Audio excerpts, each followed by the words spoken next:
इस सेशन पे another tags को हम डिस्कस करते हैं और साथ ही साथ ये देखते हैं कि हम फॉर्म के व्यू को कितना अप्रोप्रिएट या बेहतर बना सकते हैं। लेकिन अगर आप इस व्यू पे देखें तो ये फॉर्म हमारा इंटरैक्टिव नहीं है, मीनिंगफुल पैटर्न पे यहाँ पर शो नहीं हो रहा है, लिहाजा इस चीज़ को भी देखेंगे। लेकिन सबसे पहले हम चेक करते हैं कि हम इसके अलावा कौन से एट्रीब्यूट अपने टैग में इस्तेमाल कर सकते हैं। लिहाजा चेक बॉक्स के बाद आता हूँ और यहाँ पर एक टैग बनाऊँगा जिसको हम कहते हैं टेक्स्ट एरिया। टेक्स्ट एरिया का टैग ओपन किया, टेक्स्ट एरिया का टैग क्लोज किया और इस टेक्स्ट एरिया के अंदर ओपनिंग टैग के अंदर आता हूं मैं और यहां पर आप call which mean total number of column and similarly total number of rows define कर सकते हैं। एक्चुअली टेक्स्ट एरिया आसान लफ्जों में हम रिच टेक्स्ट बॉक्स को कहते हैं, यानी ऐसा टेक्स्ट बॉक्स जो कि फर्दर कमेंट के लिए इस्तेमाल होता है। आप कहीं पर नाम लिख रहे होते हैं तो एक लाइन पे आ जाता है, लेकिन कमेंट लिखने के लिए ज़रूरी है मोर देन वन लाइन की ज़रूरत हो, जहाँ पर शॉर्ट डिस्क्रिप्शन में आप चीज़ें लिख रहे हो तो उस टेक्स्ट बॉक्स का साइज़ बड़ा होना चाहिए। उसके रॉज एंड कॉलम को आप डिफाइन करते हैं, तो मैंने रॉज एंड कॉलम को लिखा है। ऑल्दो आप मैक्सिमम लेंथ भी बता सकते हैं, साइज़ भी बता सकते हैं, वो सारी चीज़ें आप बता सकते हैं जो फर्दर प्रीवियस सेशंस पे हमने डिस्कस किया है। लिहाजा कंट्रोल एस प्रेस करता हूँ और उसके बाद मैं व्यू पर आता हूँ, रिफ्रेश करता हूँ पेज को, तो आप देख रहे हो ये टेक्स्ट एरिया है हमारा, ठीक है, जो कि इस वक्त छोटा सा शो हो रहा है। मैं दोबारा व्यू पर आता हूँ और सबसे पहले तो BR के टैग को कुछ ले आते हैं ताकि स्पेस कुछ क्रिएट हो जाए। अभी सारी चीज़ें कोलैप्स चल रही हैं, ठीक है। तो सबसे पहले तो मैं रॉस डिफाइन करता हूँ यहाँ पर 5 और आगे चलते हैं, उसके बाद हम साइज डिफाइन करते हैं। तो मैं मैक्स पे आता हूँ,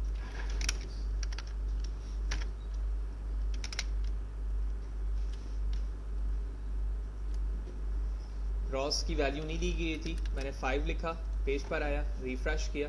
अब आप देख रहे हो कि ये एरिया 5 रॉस एंड 5 कॉलम के अंदर आ चुका है। जो चीज़ें मैं लिख रहा हूँ वो total number of Ross column में कन्वर्ट हो रही हैं। अब जितनी वैल्यूज़ मैं आगे बढ़ाता जा रहा हूँ, ड्रॉप स्क्रॉल के ज़रिए से वो चीज़ें यहाँ पर देखी जा सकती हैं। इसी तरह आप मज़ीद एट्रीब्यूट भी डिफाइन कर सकते हैं। फॉर एग्जाम्पल मैं यहाँ पर आता हूँ, इसकी विड्थ डिफाइन करता हूँ,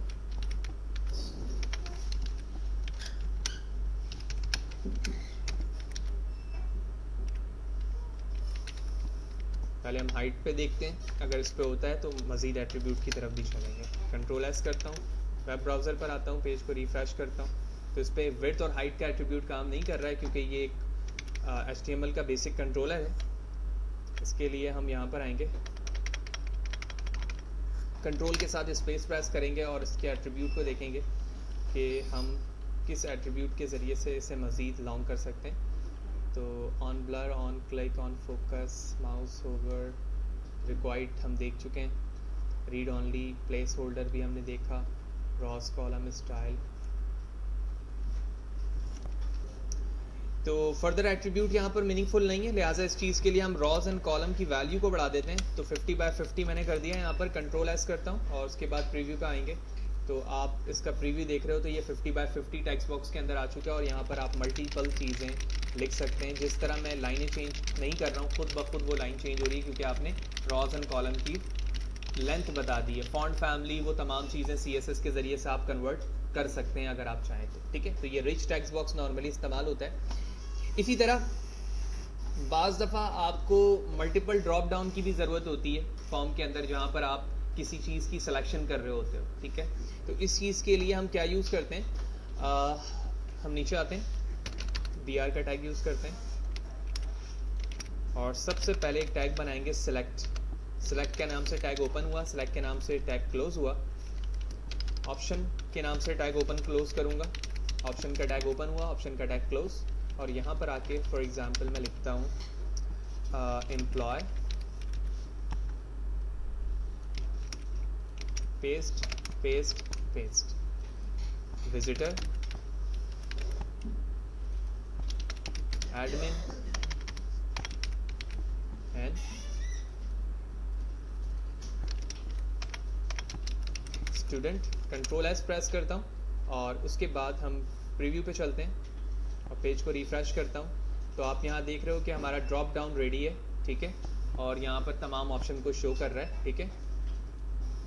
तो जो ड्रॉप डाउन से आप वैल्यू लोगे वो वहाँ पर उसकी सिलेक्शन हो जाएगी।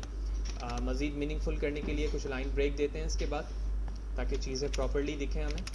तो कंट्रोल एस करके दोबारा वापस चलता हूँ, रिफ्रेश करता हूँ पेज को, और अब आप देख रहे हैं सबमिट का बटन नीचे चला गया और ये चीज़ें प्रॉपर्ली यहाँ पर शो हो रही हैं। लेकिन अगर आप बगौर देखें तो अभी भी फॉर्म प्रॉपर्ली हमें व्यू पे नहीं दिख रहा है। इस चीज़ को प्रॉपर करने के लिए आप अपने तमाम डेटा को टेबल के अंदर भी इनक्लोज कर सकते हैं, और उस टेबल में किस तरह से इनक्लोज होगा उसका कुछ आइडिया मैं आपको दे रहा हूँ।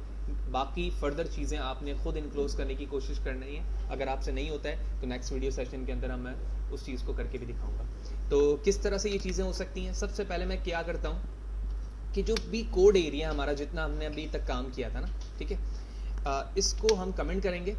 लेकिन पहले जो चीज़ हमारे काम की है हम उस चीज़ों को यहाँ से कॉपी कर लेते हैं। तो ये एरिया है कॉपी, इसे कॉपी करने के बाद मैं फॉर्म के बाहर आता हूँ और यहाँ पर पेस्ट कर लेता हूँ। फॉर्म का टैग ओपन तो है लेकिन क्लोज नहीं है, लिहाजा जो फर्दर चीज़ें ऊपर मौजूद हैं उसे मैं कमेंट कर दूंगा। तो comment and comment start from here. Okay, तो सारी चीज़ें यहाँ कमेंट हो गई। ये चीज़ें हमारी कॉपी पेस्ट की थी।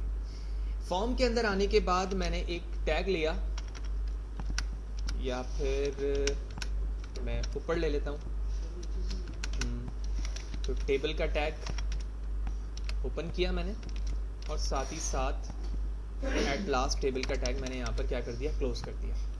टेबल के टैग के बाद हमारा टेबल रॉ है, टेबल रॉ ओपन हुआ, टेबल रॉ क्लोज हुआ, और फाइनली यहाँ पर मैंने क्लोज कर दिया। ये पी का टैग है, और पी के टैग के बाद हमारा इनपुट का टैग है। तो इस पी के टैग को मैं टीडी के अंदर इनक्लोज करता हूँ। TD open, TD close. Similarly TD open for input data and TD close for output data. तो यहाँ पर दो चीज़ें एक रॉ के अंदर आ चुकी हैं, लिहाजा इसी पैटर्न को मैं नीचे वाले के लिए अप्लाई करूँगा। तो मैं इस पूरे टीआर को करता हूँ कॉपी और इस लाइन से रिप्लेस कर देता हूँ, और जहाँ पर नेम लिखा हुआ है उसे कर दूंगा ईमेल। बाकी फर्दर चीज़ें आपको पहले से पता है, हम प्रीवियस सेशन पर डिस्कस कर चुके हैं। मैं कॉपी करता हूँ, इसे रिप्लेस कर देता हूँ, फिर दोबारा इस टीआर को कॉपी करूँगा पासवर्ड के लिए और इस लाइन से रिप्लेस कर दूंगा। जहाँ पर पासवर्ड लिखा, ईमेल लिखा हुआ है वहाँ पर हम पासवर्ड लिखेंगे। यहाँ पर आता हूँ,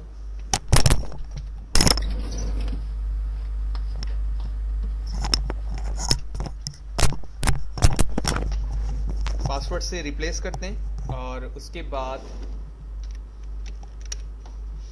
री इंटर पासवर्ड का ऑप्शन है। मैं दोबारा इस टीआर को कॉपी करता हूँ, इससे रिप्लेस करता हूँ, और जहाँ पर सिंपल पासवर्ड लिखा हुआ है हम उससे पहले लिखेंगे री एंटर, और इसी को कॉपी करता हूँ मैं। और फर्दर अभी कहीं ज़रूरत नहीं है, हम यहाँ कर देते हैं, इसको कर देते हैं only password and here is email.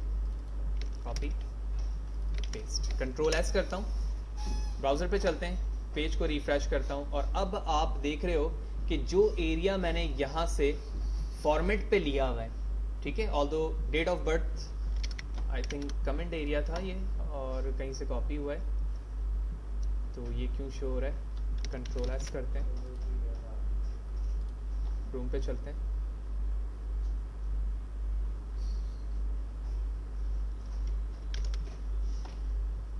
Date of birth,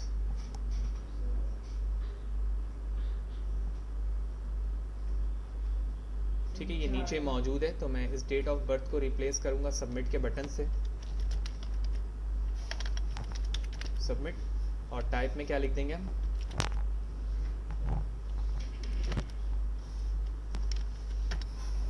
control S करते हैं, पेज पे जाता हूँ, रिफ्रेश करता हूँ, तो ये बटन ऊपर आ रहा है।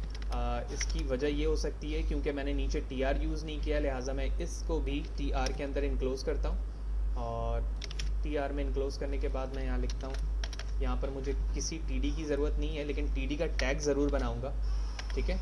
इसकी वजह ये है कि टीडी पे मुझे कुछ रिक्वायर्ड नहीं है, लेकिन जो सबमिट का बटन चाहिए उसके सामने चाहिए मुझे, ठीक है ना, फर्स्ट रॉ के सेकंड सेल पे चाहिए। लिहाजा टाइप पर आऊँगा और यहाँ लिखूँगा SUBMIT, कंट्रोल एस प्रेस करेंगे, प्रीव्यू पे आऊँगा, पेज रिफ्रेश करूँगा। सो अब आप अपने फॉर्म को कितना मीनिंगफुल देख रहे हैं और कितना अप्रोप्रिएट देख रहे हैं वो आप मज़ीद बेहतर तरीके से जान सकते हैं। पूरे एरिया को सेंटर पे लेकर आने, क्या करूँगा, जो टेबल का टैग है उससे पहले मैं एक टैग बनाऊँगा सेंटर के नाम से, और पूरे टेबल को सेंटर पे इनक्लोज कर दूंगा।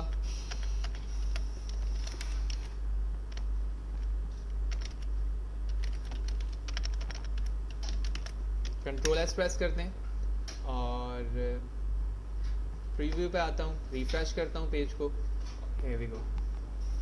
तो इस तरह से पूरा फॉर्म आपका मजीद मीनिंगफुल हो गया, सेंटर पे आ गया। CSS की मजीद प्रॉपर्टी अप्लाई करेंगे, इसको इन्हेंस करेंगे, इसके बैकग्राउंड फोरग्राउंड कलर को चेंज करेंगे, विड्थ और हाइट चेंज कर सकते हैं। तमाम चीज़ें आप यहाँ पर इस चीज़ के साथ करके इसको मजीद इन्हेंस करके प्रॉपरली दिखा सकते हैं। क्लियर?